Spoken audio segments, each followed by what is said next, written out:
before procuring new equipment, before spending on equipment, we will make sure that the current equipment that we have will be maximized to the fullest. No, we'll make sure that everything, all the infrastructure that we have, will first be maximized.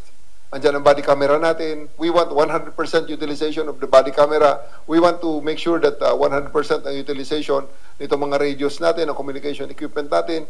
Tapos, yung mga nandyan sa ground na mga equipment na owned by the local government will also be harnessed.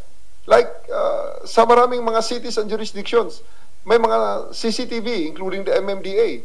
So, kasama yan sa ating mga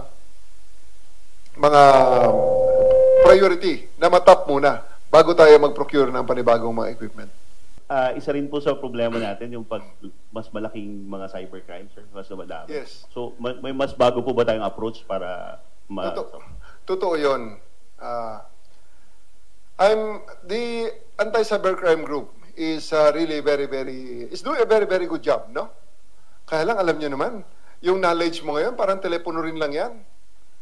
Bibili ka ng iPhone ngayon, 6 months later, may bago na naman. O, di ba? So, ganyan din ang knowledge. Alam na natin paano solvein itong ganitong problema. 6 months later, meron na namang bagong modus operandi. Although, yan ang rason kung bakit kailangan on the edge palagi yung ACG natin. Yes. Nare-recognize natin na napakalaki ng nangyayari sa ekonomiya natin, mga krimen, na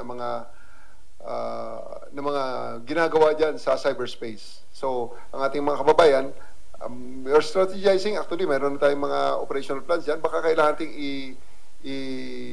konting i-repurpose, may mga units na i-repurpose natin, or i-re-evaluate natin ang mga direksyon na ating ginawa para ma-ensure na ang ating mga kababayan, habang nagbabago ang modus operandi ng mga kalaban natin, ay nagbabago rin ang modus operandi, nagbabago din ang responde natin. Para palagi tayong nauna sa kanila at siguraduhin natin na mapigil sila.